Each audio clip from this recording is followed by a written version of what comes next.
Pemirsa, sebanyak 60 finalis terpilih mengikuti kegiatan workshop. Setiap peserta diberikan pembekalan terkait cara kerja jurnalis hingga peran media massa dalam menyampaikan informasi kepada masyarakat. Membaca. Kenapa harus membaca, Nak? Sebanyak 60 finalis calon duta jurnalis Sumsel tahun 2026 mengikuti kegiatan workshop di ruang Parameswara, kantor Wali Kota Palembang. Kegiatan ini bertujuan memberikan pembekalan terkait kerja jurnalistik dan peran media massa dalam menyampaikan informasi yang akurat, akuntabel, dan terpercaya kepada masyarakat. Ketua Pelaksana kegiatan, Yulia, mengatakan sejumlah materi disampaikan oleh narasumber untuk menambah wawasan para calon duta jurnalis Sumsel tahun 2026. Selanjutnya, dari 60 finalis, pada grand final nantinya hanya akan dipilih 30 finalis yang terdiri dari 15 peserta tingkat SMP dan 15 peserta tingkat SMA. Informasi yang belum terbukti kebenarannya. Materinya sangat menarik untuk adik-adik duta jurnalis Sumsel ya.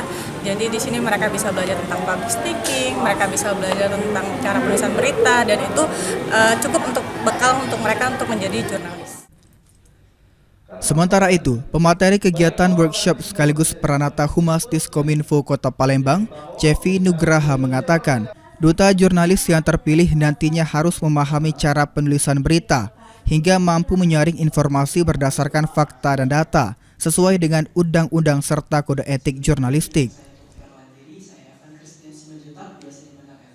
Kali ini kita dari Dinas Kominfo menjelaskan bagaimana agar adik-adik dari duta jurnalis ini mengenal apa itu hoax, disinformasi, dan mengenal juga apa itu undang-undang ITE, agar mereka dalam membuat berita dan menyaring informasi itu sesuai dengan aturan undang-undang yang berlaku.